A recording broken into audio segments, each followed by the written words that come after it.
started. So thanks again to those that are here. This is what we call a lived experience workshop. We did our first one last month on which we called living on the other side of a global pandemic, and how COVID has disproportionately affected people from low-income communities, minorities, really people of color, and not because of the disease itself, but because of the system. So with everything that has gone on in the last couple of weeks, with the Black Lives Matter movement and police brutality, we thought that we would do a workshop on that, but speaking to some amazing individuals that have had that experience, and the unfortunate experience of having to deal with that, and what that trauma means to each of them and to their families and communities, but also what we can do to move forward, and what actionable steps as individuals or organizations or companies can actually take to create systemic change. Because our mission is, we want to empower the next generation of creative industry leaders to break cycles of systemic inequalities that they've experienced. And the way that we see it is, if you look at like a lot of organizations talking about the things they're going to do, and they're going to donate to this fund and they're going to do that, which is amazing and needs to be done. But how do you take action? How do you actually stop these things without having people that have had that lived experience? So today we will speak to Yahniie and Stacy, about that, and they are activists. They are amazing. They're intelligent and creative, and they're going to be the change makers. So I'm kind of going to get out of the way in this one, but I'll guide the conversation. So just a little bit about Creative Futures before I introduce Yahniie and Stacy. What essentially we do, like I mentioned, is we're unearthing the next generation of creative industry leaders from underserved, disadvantaged backgrounds. And we work with companies to help them with their diversity and inclusion initiatives. But essentially what we're trying to do is we're trying to help people from these communities get cool jobs and get cool careers into companies that haven't traditionally had pathways. We want to change that, and we want to change, which really is kind of discriminatory hiring policies, because we believe that that's true investment. That's true investment into communities, giving people career, giving people hope, giving people economic power to be able to create an equitable future. So that's what we do. We start our 12-week program tomorrow, but I'm going to kind of get into this. Yahniie, how are you going? Hi, I'm doing well. Just trying to practice a lot more self-care right now. Sorry, Stacy, how are you doing? I'm good. I was a little excited about this, to be talking about this with you and Jai. I don't know if you want me to introduce myself now. I wasn't sure if I should. Give us a bit about your story. Tell us a little bit about you and your story, where you came from, etc. Oh, my name is Stacy Rojas. I go by Rojas actually, but Jai, you can call me Stacy. I'm a foreign person. Grew up in the hood. I'm from Compton. I grew up in a Black and brown community, and police violence is something I've been around my whole life. That it's something I grew up with, and it's still happening today. I don't know if you want me to keep going, or we're gonna discuss. Yeah, we'll kind of unpack a little bit, and we'll discuss a little bit more. But I mean, Yahniie, over to you for a second as well. Do you want to kind of introduce yourself? I should mention that Yahnie's actually our colleague as well. Stacy and Yahniie, or Rojas and Yahniie, are both Creative Futures alumni, and Yahnie's now a co-founder in Creative Futures and our director of partnerships. So Yahniie, you want to tell a little bit about? Yeah, so I am also from Compton. Shout out to Hub City, really quick. And I was system impacted, or am system impacted. I came through the foster care system, mental health, and juvenile justice all before 16 years old, in which I was traumatized and had to find ways to shift my trauma to advocacy, in which I've been doing for the last pretty much since my daughter was 6 months old. She's 9 now, about to be 10 next month. And so we yeah, I've been working with several organizations, and those organizations led me here to Creative Futures, and I am one of the third of the founding members. Amazing. So, I mean, Yahniie, I'm going to let you lead this. What's going on right now? What's happening? Oh. So right now, I feel like a lot of my friends and peers are calling it the reckoning. A lot of folks are waking up to what Black and brown people have been experiencing for a very, very long time. And I took myself, like I've been taking time myself to just educate myself on some of the histories and how things here, because I felt it a lot growing up, and I saw it, like my father being incarcerated. I saw like all of my uncles had been incarcerated. I saw DCFS. My mother was a foster youth as well, so I came into the system. She was a teen parent.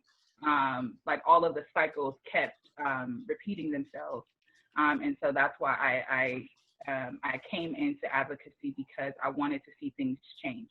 And so, you know, a few years ago, I was taking a class, and we had this really dope teacher, and she told me, she was actually a Vietnamese teacher, and she was teaching English 101, and her method of teaching English 101 was, she didn't use the traditional book. She created her own book that was a compilation of all the different cultural oppressions in American history as our way to learn English 101, which is unheard of, right? So the first time that I heard about like policing associated with slavery was back then, right? And so that was a few years ago. I never really dug into it. She talked about broken windows policing. And so, yes, I went a little bit further into it. So you hear about people saying, Black people, and right now during the marches, you'll hear a lot about us still being in chains, right? And so we know about the mass incarceration system. We talk about that a lot. But what we don't know as a society, I think, is that policing was started, like LAPD, let's speak to LA because we're in Los Angeles, but I started to look across the nation as well. But in 1850, there was a federal law passed, the Fugitive Slave Act, right?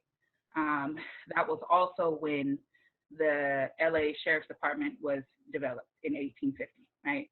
To capture slaves, right? To capture slaves and return them back to enslavement, okay? And so then we had in California in 1852, we had our state legislation that was passed. And then in 1853, the Los Angeles Rangers, which is now the LAPD, was formed. And so we can just see from the time and the correlation there that the specific reasoning for policing to initiate was to capture and return slaves. And that has not, we've had several uprisings. It seems that we have uprisings every 30 years around police brutality. So this is nothing new, right? We want to talk about the disproportionality of Black and brown people in the system as opposed to their population, especially Black people representing, let's say, 9.8% of the population, but representing over a quarter of LA systems, convictions, homelessness, everything. We're just leading in everything and most impacted by these things. And so a lot of time in these situations, let's say we're talking about police brutality and murder and misconduct, right? You have officers doing these things and they can go to court. They're doing these illegal things and they can go to court and ask for qualified immunity, which is one thing I personally feel like we need to tackle if we want to address accountability. And I think I want Stacy to talk and we can just go kind of back and forth. They have some things to speak about and that they want to acknowledge. Oh, Yahniie, are you asking me about MeToo Behind Bars? Because I didn't know if I was supposed to follow up, but because remember, I'm not trying to take I kind of want to connect it to police violence, like out here, because like people think that it only happens out here, you know? Like out here, I've experienced so much police violence and have seen it like all my life. Like I said earlier, like my whole family has experienced it. I've seen my uncle get shot in front of me. My cousin has committed suicide because he was also queer, and he was threatened by cops that they would take him to prison, and he would be raped repeatedly for being queer. So he was young, you know, he got scared, he killed himself. So he hadn't even committed a crime. I'm sorry, y'all. But I also did 15 years. And with everyone talking about police violence, I also want people to know about the police violence that goes on in prisons. Except inside, it's like, it's harder for people to see. It's harder for people to believe us because they look at us as felons. Like, people don't believe us. So it's like, you're in this place away from society where people can't see what's going on. And they do what they want. It happens every day, all day. I mean, and if you bring it up, like if you try to tell someone or be a whistleblower on the inside, I mean, the retaliation is brutal. Like, they threaten you with more time, they take away your visits, they rip up your photos, they can stop your mail, they can take away your phone privileges. Like, being a whistleblower is like, you got to be ready for that. The retaliation, I mean, that's how we live. Like, that's how we survive in there. That's how we do our times, communicating with our families. There's so many. I was in a women's institution. I mean, women that have kids, like, that's how you communicate. Like, they take away everything. And that's why we have so many people committing suicide or attempting to commit suicide, because of what these officers do inside of prison. So I also just wanted to mention that, just like what goes on in the women's prison, and how, like, I was a whistleblower, and kind of what happened to me, and the way I was stripped out by these male officers and put in a little room with them, and I was bent over at the waist, butt naked, as they threatened me with rape, and they told me they would show me what a real man was, because somehow I was threatening their manhood. I don't know how, but yeah, I was beat for 11 hours, put into a cage along with 3 other queer people. So that's why I'm leading a campaign called MeToo Behind Bars, because we're trying to make these changes, and we kind of want folks to know what goes on the inside. Tell us a little bit about that.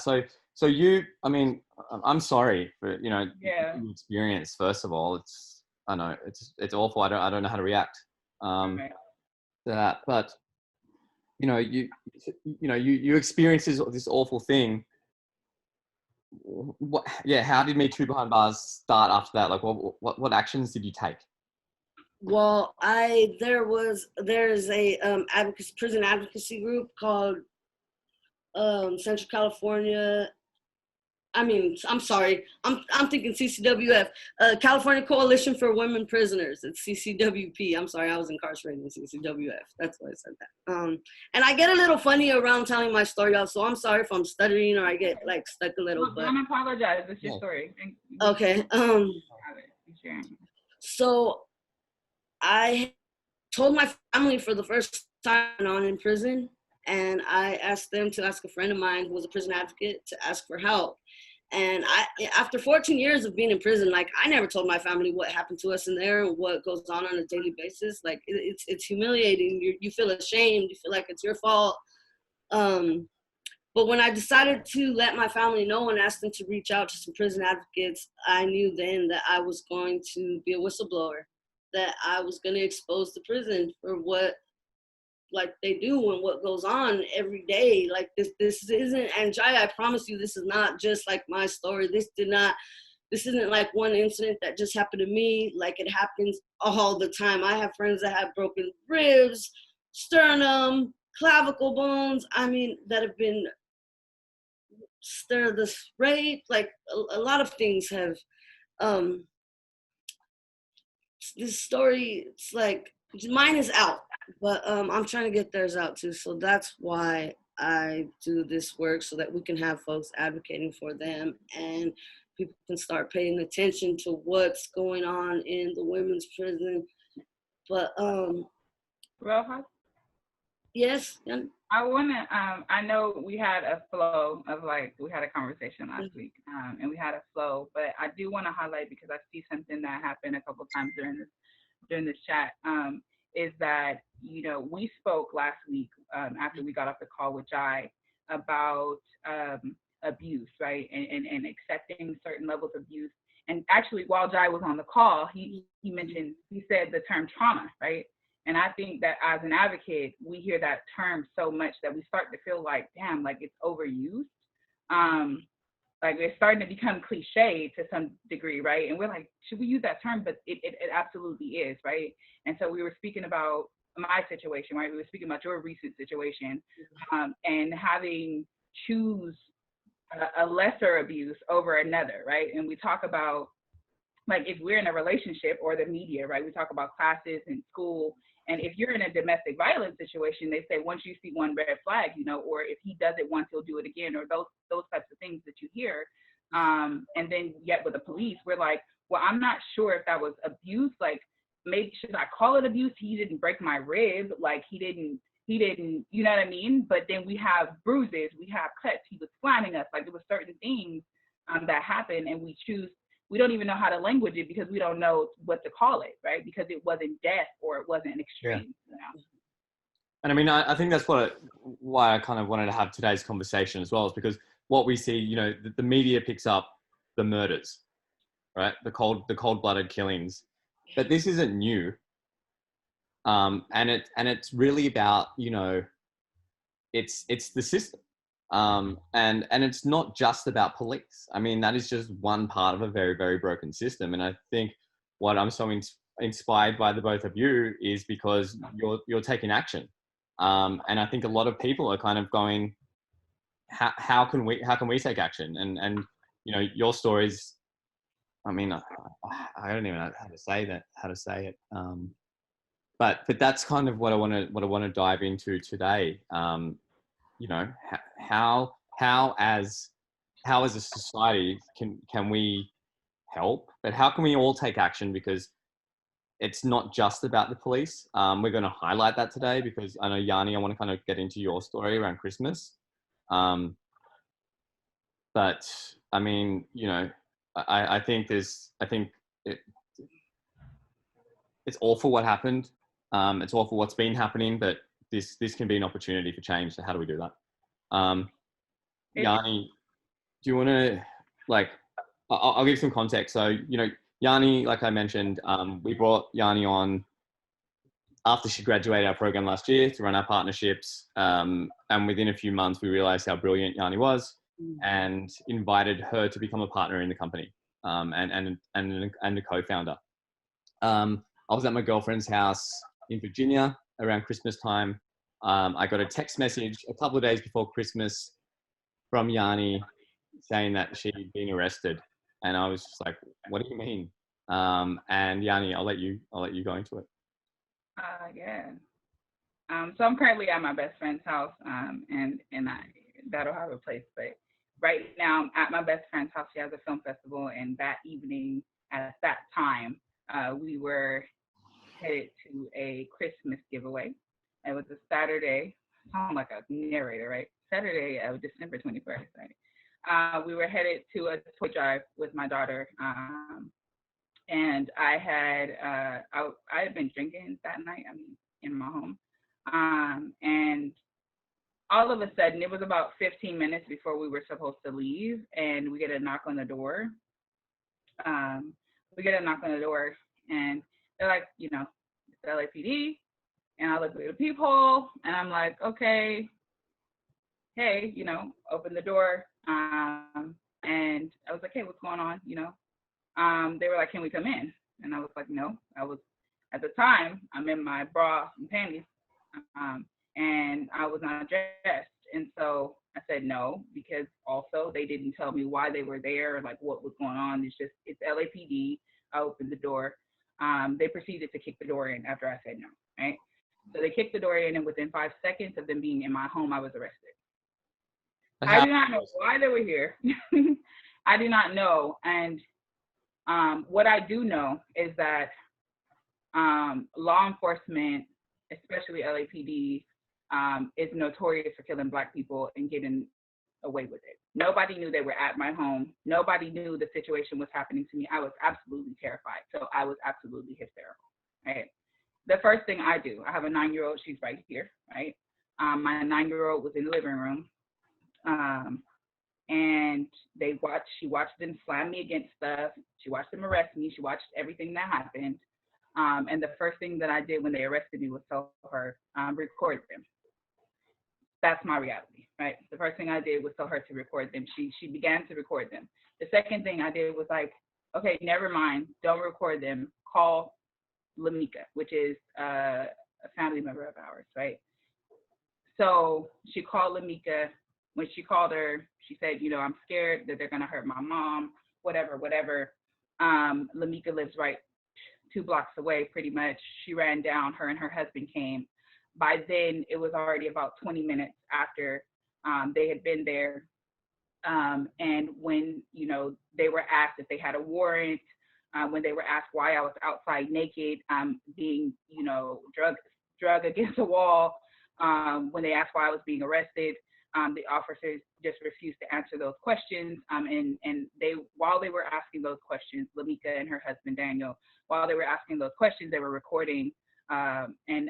Because Black Lives Matter has a policy that they record any arrest that happens as it's in progress, so people can have proof of what's going on. And so they came and recorded everything that happened. So after them being there and after them being questioned about why I was being arrested, they then said I was being arrested for being intoxicated in my home. They said that that is a felony charge, and it was child endangerment at that point. So they arrested me, took me away. They then took my child into custody, and they had her there for 11 hours. They told her, I just found out actually about 3 days ago, actually. She just told me that they told her that I ran. So these 2 officers that came in my home, they came and took me away. They came back and told my daughter that I ran away, right? So they had me at the police station. They told her that I ran away. They interrogated her for 11 hours without feeding her, threatened to give away her emotional support animal. And they would not tell my lawyer where I was. So they kept moving me or sending my lawyer to different places because they sent the lawyer out for me. So they kept sending him to different places. And there were people there petitioning for Naima to come home to family, and they refused to give Naima up. So in this situation, we have me. I've been doing advocacy for several years. I told the officers that they were gonna have to build a case. Like, you guys are gonna have to be really strategic about whatever you put in the report, and they absolutely were, right? So when we went to the court, there was Can I stop you for a second, Yahniie? I just want to give some context a little bit about what you told me. But one, the intoxication thing, you'd had like 2 glasses of wine. You weren't actually intoxicated. You were just drinking a glass of wine at home, like a lot of mothers do. I mean, my mum drinks wine every single night for the last 60 years. And also why they were there. Are you going to get into why they were there, or do you want me to tell you? So the issue was that they got a call about domestic violence, about there being a man yelling and a woman screaming. There's no man in my home, right? And so the issue, so I wanted to kind of dive, right? And so the issue was that they came to my home about a domestic violence call, right? And so in that moment, you say that there was and we don't know because they had several different stories about why they even came to my home in the first place. And they had to backpedal because there were so many people supporting me in this situation that they realized that they fucked up. That was really what the situation was. And so they had a call about domestic violence, and when they came in, they didn't ask if everything was okay. They just asked if they could come in. They were trying to pin a man in the house. And my issue that I took with it, I mean, I have several issues, of course, because I was affected by it. But my issue that I had with it is like, when you have a situation that, first of all, I've been in domestic violence situations, the role that they played in it would further traumatize a family, and it did further traumatize a family. It traumatized a family that was fine, was absolutely fine. And they created because I had told them, right? So as they were arresting me, so it wasn't because I was belligerent or anything like that. It was because I had told them that I'd been drinking and they saw the glass on my counter while they were arresting me. So they built the case after they came into my home. It wasn't that they had a case when they came into my home to arrest me, right? And so once they saw the support, they realized that they had to create it. They had to create a crime in order to justify why I was incarcerated, okay? And so that is part of what happens, right? And so you have Congress members, right? You have Creative Futures who was there in support, right? You have my peers, you have Lamika and Daniel, right? You have Black Lives Matter who was at the police station. I had all of this support, right? And I felt betrayed because I'd never been the type to say, I believed that there were good cops, right? I believed in that. I believed that, the system needed to be in place. I believed that until this thing happened to me, right? And so, excuse me, let me reframe that, until I experienced this thing, right? And so at this point, I wonder. And so as I move forward, my charge is to look at how many families have been torn apart, because I got my baby back because there was no case, thanks to Creative Futures. And I'm going to shout out Bill Silva. I know he's on the call right now, for supporting in that. And I'm so grateful. And there are so many different people who are in support of me in that time that helped me walk through that process.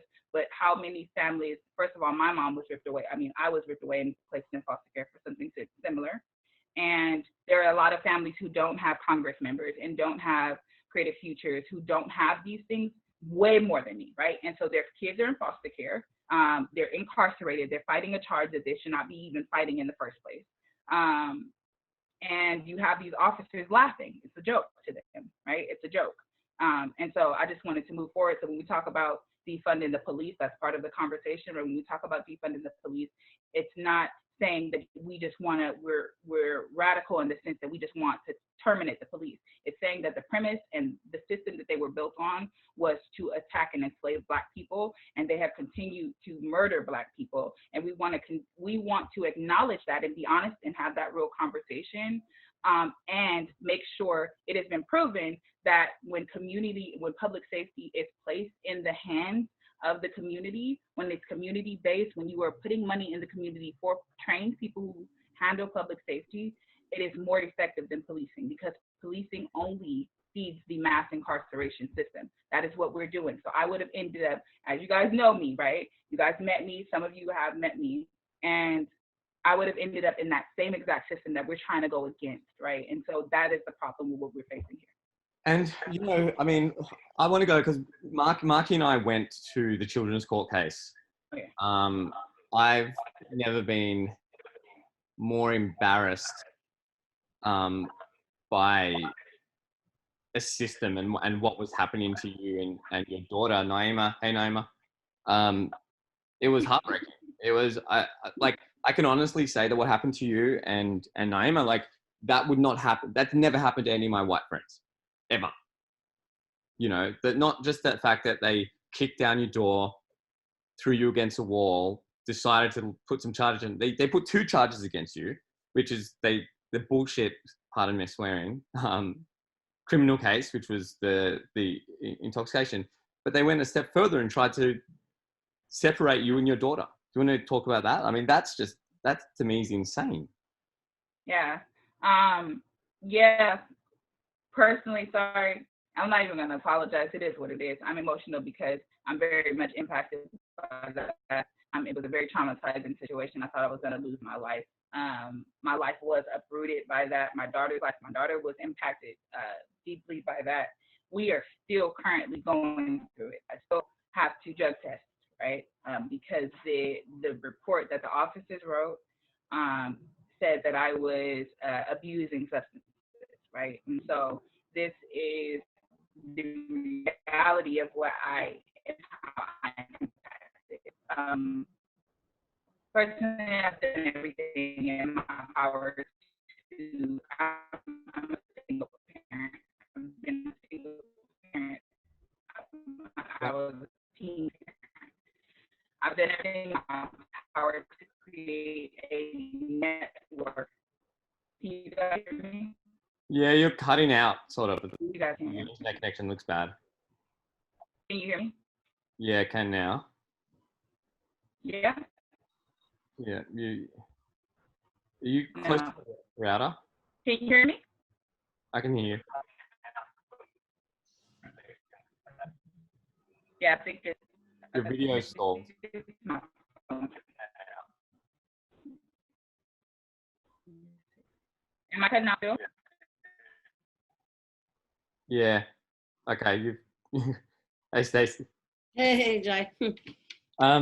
I mean, hearing Yahniie's story, you mentioned that people, family members of yours, community. I mean, what does that do to a family? What does that do to a community?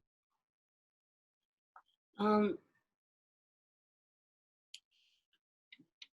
it's, I mean, I come from a family where we didn't have like therapy, and I'm like, we didn't have that growing up. Like none of my cousins, I didn't know any black or brown people that did. So we went through that, being angry at each other, blaming each other for what happened to my cousin. And like when my uncle got shot, he ran through the yard, and my grandpa was like, "Go, go," because he didn't want any of us getting shot. It's like something you had to deal with, and like my own situation. Just oh, Yahniie's back. I'm going, Yahniie. Thank you. I'm sorry, y'all. I think it's my computer that acts really jacky with it. With We were just web. talking to I just threw it over to Rojas on how this impacts families. Oh yes. So for one, I think I just come from a background where there was not a lot of structure, and I think at the point in my family, we had reached a point. So I'm a single parent. I think I mentioned that earlier. I'm not sure if you all heard. I'm a single parent. I was a teen parent. I had my baby while I was still in foster care, with the threat of them taking her away simply because I was a foster youth. So I've done everything in my power, knowing that the odds were stacked against me as a young Black woman. I tried my best to provide Naima with a stable foundation, of supportive mentors of mine and her own community that she can contact if she ever felt unsafe or things like that. So I've done my best to create a safety net for us as a unit, and a support network for her. And what happened to us, what we experienced in December, especially like everything that was done was in retaliation, because they felt, I'm not sure exactly what they felt, but they wanted me to call them ma'am and sir. But I'm just like, you just walked in my home and arrested me. So I'm not sure. So it was really more about respectability politics and me, them feeling like I should respect them when they never showed any respect to me, and I wasn't disrespectful to them at all. Right. And so how this impacts our family is that, I have to take off of work. So I'm losing wages in order to go drug test. Right. And so I have to make sure that, I complete all of these hoops and hurdles, therapy, all of these things that we didn't need until they came into it. And I'm not saying that at the time we were not, I still have a therapist. I've had a therapist for years, right? But now my daughter needs extra support because of what happened, what occurred with the police, right? And they refuse to acknowledge, and the social worker as well. They refuse to acknowledge the role that they played in that. And oftentimes what happens is, first of all, I just want to acknowledge that I'm very lucky because my daughter went into foster care, but she was with family and she was absolutely safe. And although the social workers and police advised against me being able to have contact with my child over this case that they created, right? To heal, right? And so I want to be mindful that my situation is an anomaly when it comes to these situations. We have thousands of parents and kids in the system and ripped apart from their families, especially Black kids. You're talking about what 9.8% of the population, but make up 24% of foster care, right? A lot of these families don't need to be, and a lot of these are Black people, right? So we're talking about our communities being heavily policed and a lot of these families being ripped apart, and they have to go through 10 things, like 10 different programs of 6-month-long programs and drug tests every week and therapy for the child and the parent. And then there's like 2 social workers. They visit once a week, and then another one who visits twice a month. And depending on what the situation, parenting classes, all of these things, all of these hurdles just to keep a child that should have never been taken in the first place. And it's not individual. It's not centered on an individual. We've been working on this for years. A lot of families are in the system right now fighting for their kids, especially during this COVID thing, especially during the pandemic, and especially during all of these times right now during the uprisings and everything where these offices are not even open. So. Yeah. And how, you mentioned that, did you say your mother was foster care? Absolutely, yeah. And then you went into the system as well. So, I mean, how do you stop that cycle? So I've been doing my best to stop it. It's hard because the system that is in place doesn't provide real ways for us to really address the issue. And these systems, DCFS, the criminal justice system, the juvenile justice system, the mental health system needs a reform throughout. But all of the systems that essentially detain children and detain people, immigration, a lot of the people who are in that system don't need to be in the system. So they're criminalizing things that they should not be criminalizing, right? You get in a fight in high school, for somebody in the suburbs, it looks different than a kid who gets incarcerated or it gets in a fight in a Black or brown community. It just looks different. There's no probation, there's no school on campus, all of the things, even the police in the community, they're stopping kids for no reason. So what I thought I was doing to help change the system was fighting and advocating for laws to be changed, right? And so we win some, we lose some. Sometimes the laws don't get changed that we want to get changed. But how we break this system down is by, first of all, acknowledging the fact that they are over policing certain communities. We have to be culturally competent.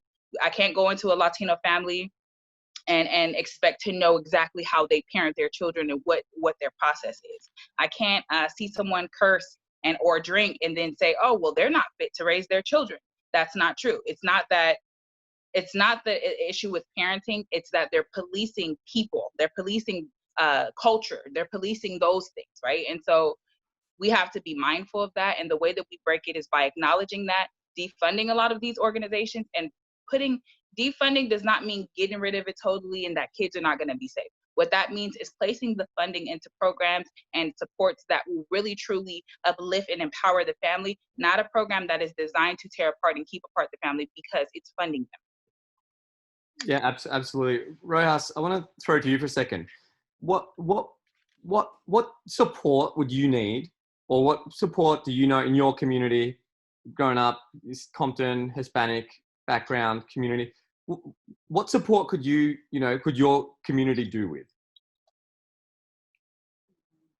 Like support in schools, I think we need like tutoring for, first of all, like we're way behind in Compton. Like, they ain't reading the stuff people are reading, kids are reading in Glendale or something, like we're way behind. So like tutoring, if we're talking about like in school, like what kind of after school programs I think are important, the same that kids get. I mean, you can go to Compton schools after school, you just see fighting. I mean, you see like police there at the school watching these kids get out of school, like they're being policed. In Compton, cops can walk around with AR-15s, like you can look it up. Like they're allowed to walk around with AR-15s in the Compton school district. Can I think it's one of the only school districts in the country.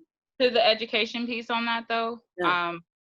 I was talking to you, and I'm from Compton as well, right? And so my mom, she sent me to Long Beach schools, right? And I was fighting. I was like, and when I say fighting, I was like arguing and debating and negotiating with, really it's not arguing, it was debating and negotiating with my mom. I really wanted to go to a Compton school because my family's from Compton. My dad went to Compton High.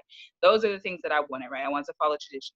My mom was like, no, because these schools are not accredited. They're really behind. They got old books, whatever. So she sent me to Long Beach, right? Like the suburb of Long Beach to go to school. And so, of course, after being incarcerated, I got kicked out of the school in Long Beach for a fight. And then came back home to Compton and went to a school. It was a community school. And I was in 10th grade and they were giving me 8th grade work, right? Mm-hmm. And so I'm hella bored, right? I'm hella bored because I'm like, this is not even, I'm in high school. I'm supposed to be on the next level and this is the what was provided, and talking to the principal did not provide any solutions, right? They were just like, this is what it is. Here's your 8th grade packet, finish it. And I finished it in an hour, right? And so education is super important when you're looking at the disparity between, or the differences between our communities and other communities in the suburbs, because they're getting the resources first. So I did want to acknowledge that as lived experience. Yeah. And what about, I mean, what about employment? Huge. You know, We need the jobs. I mean, there are jobs in Compton, but it isn't the people from the community that are working in these jobs. Like, people drive from other cities. I mean, you go down Alameda, it's all industrial, you know, like there's so many, there's a lot of work, but I don't know anyone that's working at those places. Like, we don't get those jobs. So everyone I know is warehouse work, you know. yeah. And I mean, Leaving Compton to outside, outside of Compton. Yeah. I mean, you know, that's what we do at Creative Futures, right? The whole idea is like, how can we help people get careers that they haven't traditionally had access to? Talk about, I mean, Stacy, you're doing really, really well with the work that you're doing, but I mean, how important, not just for you personally, but also, and Yahniie, this is you, but not just you personally, but also, again, friends, family, and community members. How important is the difference between just having a job, say like working at McDonald's or like, you know, some kind of like frontline job, versus having a career, having purpose? Like, about the difference and what you've seen people that have, you know, one versus the other. Are you gonna?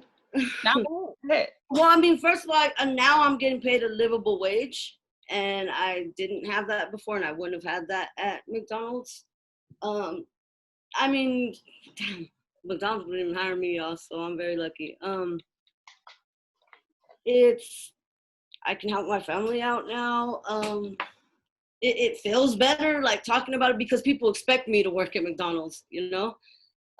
People look at me and they don't think that I'm in the position that I'm in, and that I'm working with youth, and that I'm an advocate for prison after I left that place. Like, people just, I'm judged a lot. So it is a big deal for me being the lead organizer at the Young Women's Freedom Center. It does something from like my confidence, like my self-esteem, you know, to just not be what everybody looks at me and already expects, that I don't have a job or that I'm working at a fast food place. So my little nieces now like want to come work with me, and that's something I thought would never go down, you know, like people in my family wanting to come check out what I do. That's, you know, it feels good. Yeah, I mean, you know, I talk about that a lot. I mean, we talk about that a lot, especially with companies, when we say, you know, you give someone, let's just say like internships or entry level jobs at, let's just say like a record label. Like, you give some kid that grew up in Brentwood and USC an opportunity to come into that, you know, some affluent white kid comes in and does that, you know, they're like, yeah, I expect this, right? I expect that this should be given to me. It doesn't really impact anyone past that. And what I've kind of seen is, Stacy, you were just mentioning, but like, when you give someone an opportunity that hasn't traditionally had opportunity given to them, how that has a flow-on effect. It doesn't just impact you, it's impacting, like you said, your nieces, your family, your community. Yahniie, can you speak to that a little bit? Yeah, I mean, I was over here cheering Rojas on right now, because I'm like, I know that feeling to be from the inner city, to not have access. And one of my favorite words is access to the resources. Access to the resources, and then your family sees you as the person, right? So you met my mom, Jai, at court, right? That's my mom's first time really experiencing the social justice community in its realness, being present at court with me so deep that the lawyers were like, we've never seen anything like this, so much support for a parent, right? And so with these companies that are hiring, that choose to, what I notice is, yes, it boosts, like they said, it boosts the confidence of the individual, right? But the ideas that you get, and I know a lot of people just have this idea and these stigmas associated with certain people from certain backgrounds. If they don't speak or act a certain way or don't look a certain way, don't dress a certain way, sometimes we tend to devalue those folks.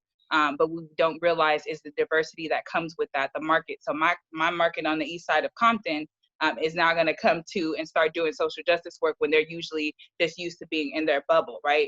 And now it's going to be exposed to travel and exposed to different performances and different music and different trades, right? Versus what Rojas identified as what industrial, the communities, the large franchises that work in the city, having a city or county job, maybe those things. So we're diversifying what options are out there for folks, and they are able to give back in a way. So one of the things that is unique about Creative Futures is that in order to apply, you have to be committed to giving back on some level. So you have to be attached to some type of social justice movement on your own. We have to see that because we want to know that you're committed to the work, the ground level work, and it takes a lot.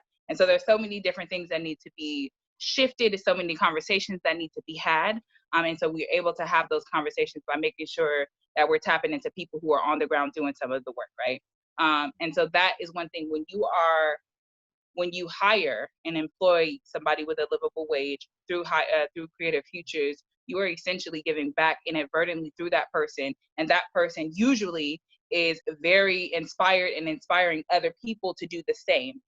So the ripple effect that has is tremendous, and a lot of people don't realize that. Yeah, I know. We use a statistic that, it costs the taxpayer about $20,000 a year for people living, at or below the poverty line, which, as you know, is, I want to say, a majority of the people that come through our program, right? We've been very fortunate. 70% of the people that come through now have full-time jobs, which is amazing.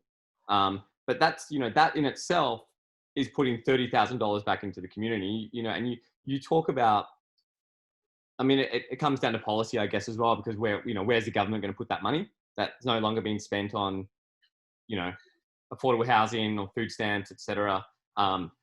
But, you talk about we've defunded the police and, reallocating budgets and all of that sort of stuff. I mean, it is really important. It's like, where is that money going to go? But I mean, just the statistic alone, like if a company came today and hired someone from our program, every single year, there's a minimum of $30,000 because $10,000 in taxes if they're making $50,000 a year salary every year going back into the community, going back into school. So it has such a bigger impact than, again, just the individual. I want to go to Black Lives Matter.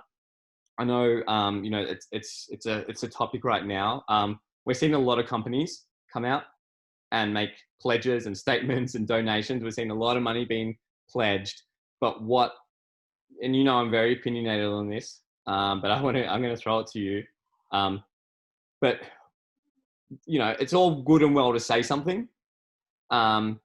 What can people do? What can an individual do? What can an organization do? A company, So Rojas, I feel like we had a piece of the flow that we didn't acknowledge today, which was part of our natural organic conversation that we have often, about like people's roles as allies, right?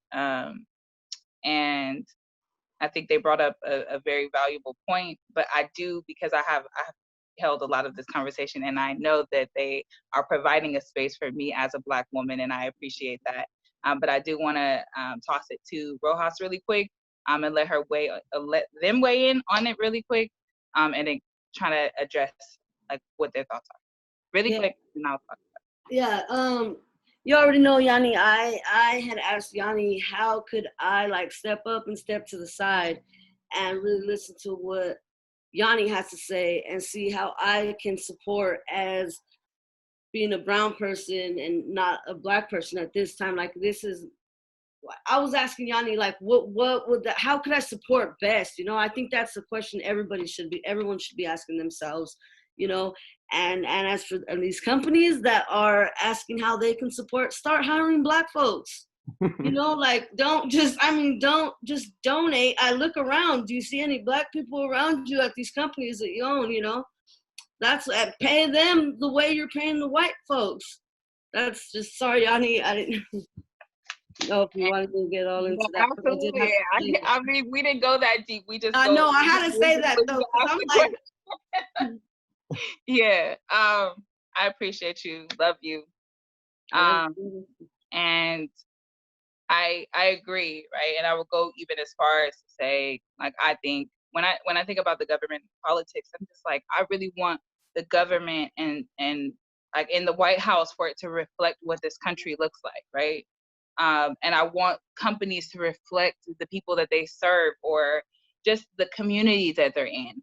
And so I think we see a lot of these posts, and I call bullshit every time. Excuse my language, but no, not excuse my language. It is what it is, right?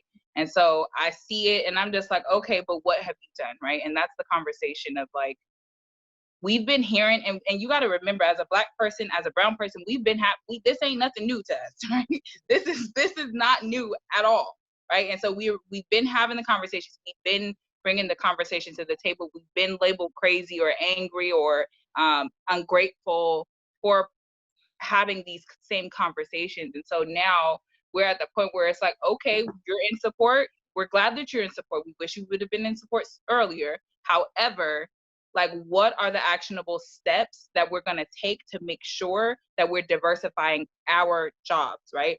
Our companies, I would go even as far to say personal lives. What do our personal lives look like, right? What do our friendships look like? How do we really perceive people who do not look like us? And that is something that I charge myself with consistently. Concepts that I don't understand. I think many of you may have heard that I've been challenging myself today on this call with GNC language, right? Like GNC non-conforming pronouns, right? And so that's something that I am learning, and you guys are witnessing me learning and making sure that I honor Rojas in the way that they need to be honored, right? And so it's not something that we're going to be perfect at. It's not something that we're always going to have the answers to, but I think maybe having the questions always is super important. And just learning and being open and not saying that this doesn't exist. It exists. And now we're seeing, you know, we've been on quarantine, so a lot of people had a lot more time to watch the video, but videos have been present, right? Videos have been online. Trayvon Martin's killing was online. Philando Castro's killing was online, right? Sandra Bland's arrest was online. These things were present, right? We've been hurting.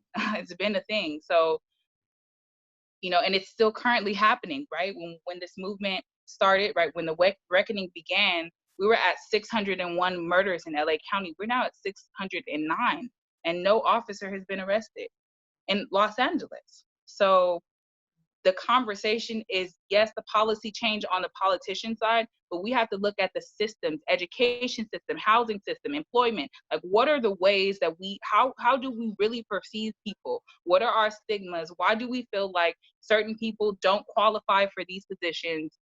What are the ways that we are placing barriers in our own lives and companies, and how that manifests itself? I mean, it's okay.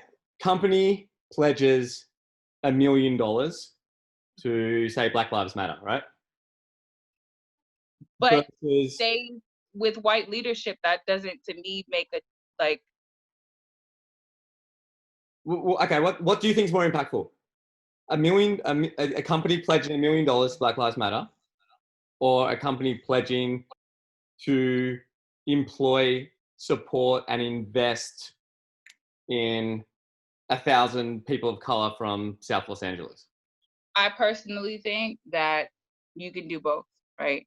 I think that because that there are a lot of companies that have not, you know, met up or have not came to this place, and people that need to be informed. I think that supporting an organization that is that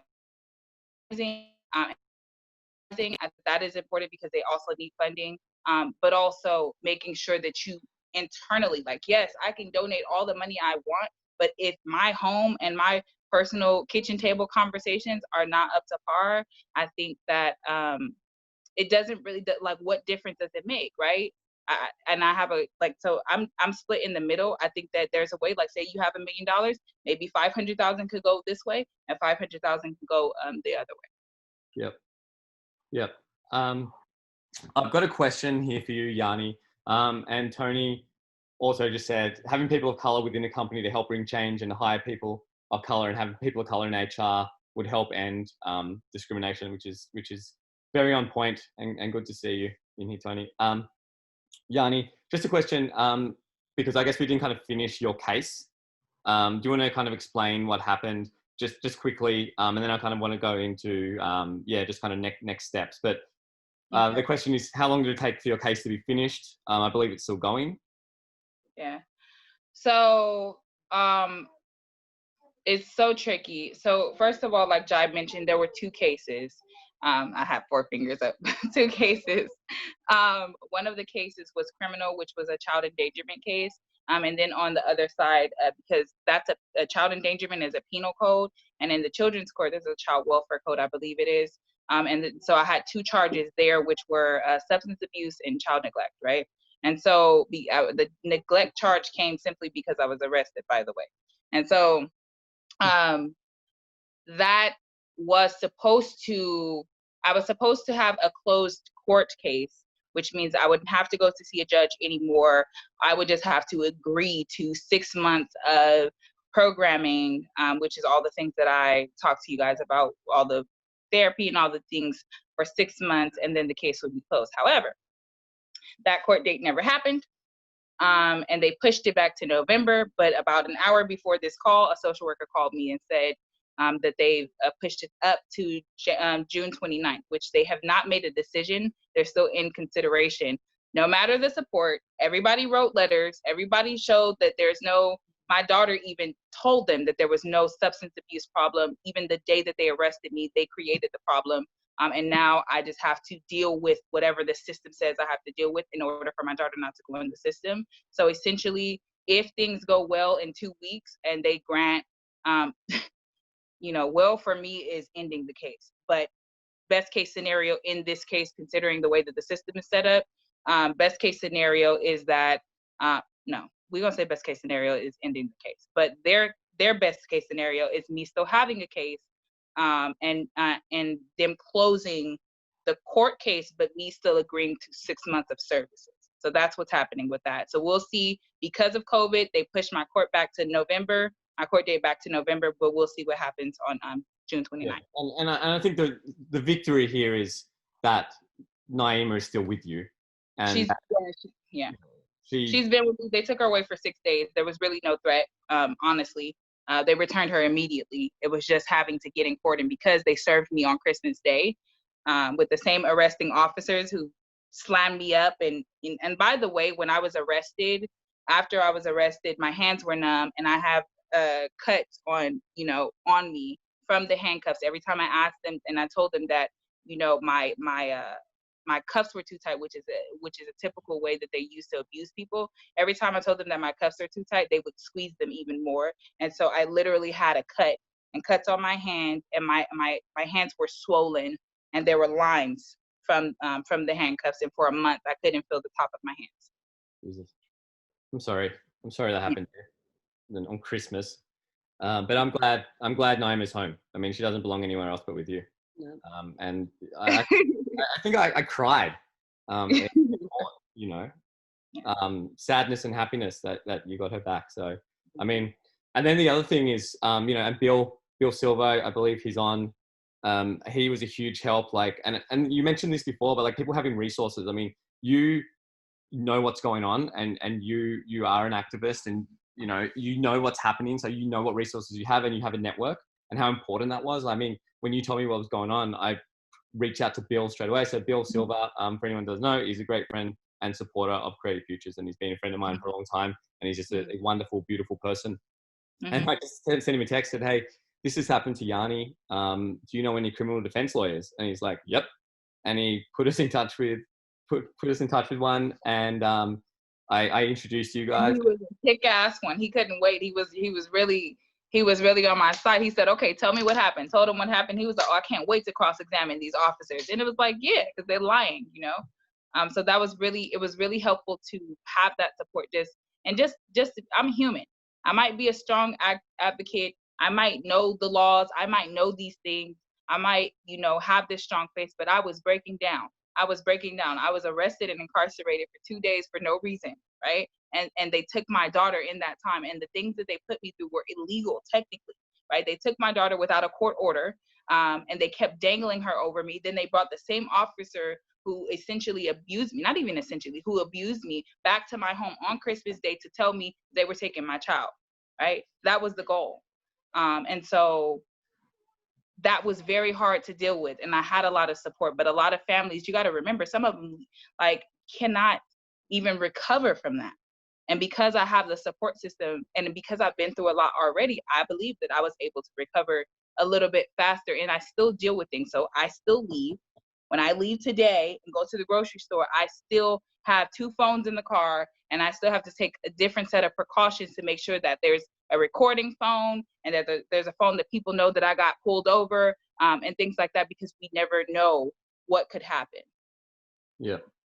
Yeah. Yeah.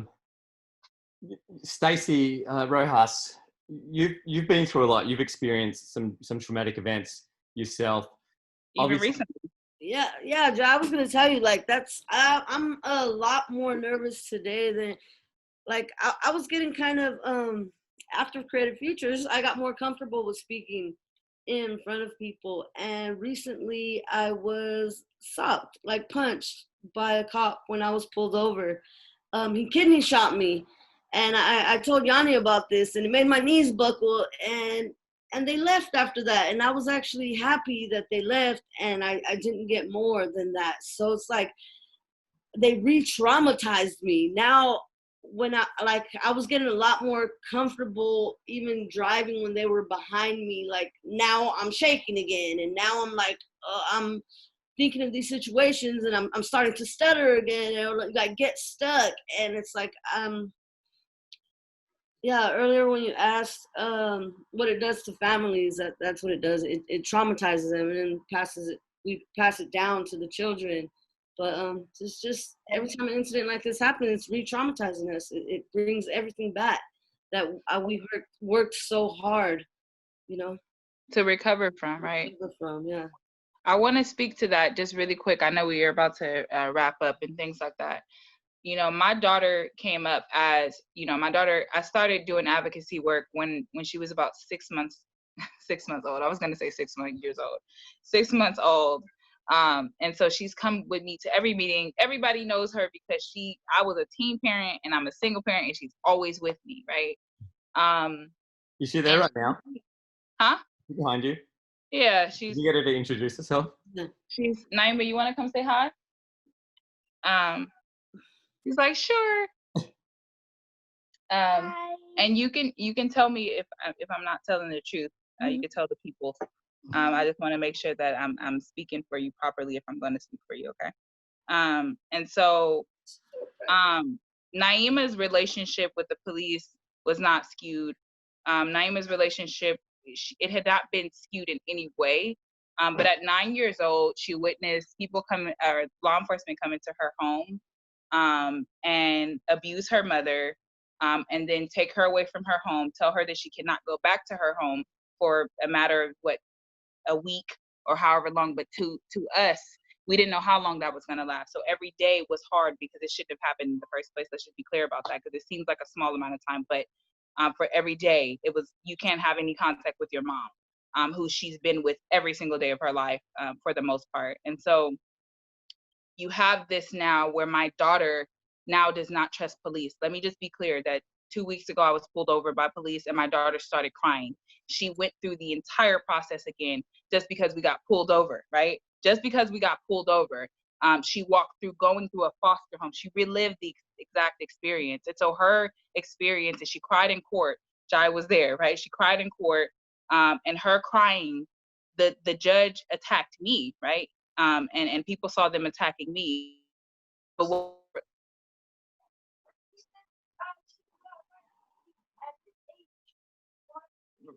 right. And so the reality for my daughter was that she was crying because law enforcement had lied, right? And they lied, and there was no way for her to articulate herself. And what she witnessed in law enforcement was that they were not being in integrity like they said they would be. They did not protect and serve her, right? And so having experienced that, for me, I'm just like, damn, that's her experience as a child, right?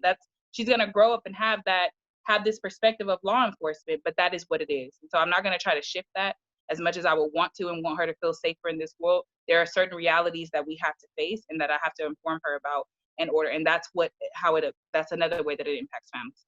Yep. Okay. Thank you, Yahniie. Rojas, how can we support you? How can people on this call help the work that you're doing? They can actually Jai actually have like a MeToo Behind Bars fact sheet that I would be able to email folks if they sent me an email and were interested in supporting at all at rojas@youngwomenfree.org. Yep, I'll send it. If you want to send that to me, I can send it to everyone. I sure will. And how else? How can we support your community? Doing the work that you do, Jai. I mean, that does support my community. People are starting to ask me about Creative Futures and are stoked about it. You know, Yahniie, you know, I've reached out. Hey, a friend of mine, they were trying to get in. So I think what you're doing already is helping our community. Yep. Thank you. Please keep it up, man. Yeah, thanks for thinking of our folks. Yahniie, same question. How can we support the movement? How can the people on this call support? I just think having those conversations, I think we're already having these conversations with our families, hopefully. Some of them are going to be very difficult, very uncomfortable, and understand that this is new. This is new to you, but it's old for us. And we're in support of you and whatever you need and tools that you need to have, but also in your professional lives, looking at what shifts can happen, even in small shifts. Just have a plan, right? It can't just be this stark difference, but have a plan for how you want to, like, not only just feel the things, but what does it look like? How do we view people? How can we diversify not only by race, right, by experiences? So that is one thing that we as Creative Futures do. We make sure that people's experiences paired with several different things create the diversity, as opposed to just focusing on how someone, what they show up as far as race is concerned. Yeah, and I just want to, I'm gonna wrap it up because we've gone over, but I want to thank the both of you for sharing, you know, your challenging stories, and I'm sorry that you know that you've gone through it, but you're both amazing and resilient and creative, and you're going to change the world, you know, and that's what we're here to do. And I just want to mention how Creative Futures, you know, can help. I mean, people ask, like, what can we do? And I'll say it, and I'll say it loud. If you are an individual, you have access to resources, you have access to a network. Open doors for people. Open doors for Rojas. Open doors for Yahniie. Open doors for communities. If the company you work at doesn't have, you know, an internship policy or a hiring policy that is bringing diverse voices into the workforce, challenge your company. Tell them to step up. Tell them to stop posting on social media about whatever's, you know, the cool thing to do. You hear that? Tell them donate, but make the donation the base. That's the foundation. They should be doing that. But no, challenge your HR department. Talk to your CEO. And if you are in a position of power at a company, hire people. Talk to us. We have amazing talent waiting for opportunity. So, you know, it's easy. And when you bring in someone, like if you we brought Yahniie in because Yahnie's incredible, and the perspective and the insights and the lived experience Yahniie has gives us an edge. Like we have an edge as an organization because of Yahniie. And the work that Rojas does, it's the same thing. I mean, this isn't, the way I look at it, it's not like, oh, we're lending a hand, we're helping out. It's like, no, you're helping us, you know? So anyway, I got to wrap up. Thank you to the both of you. Thanks. Thank you, Jai. Thank you, Yahniie. Talk to y'all soon. Bye. Yeah. Yes.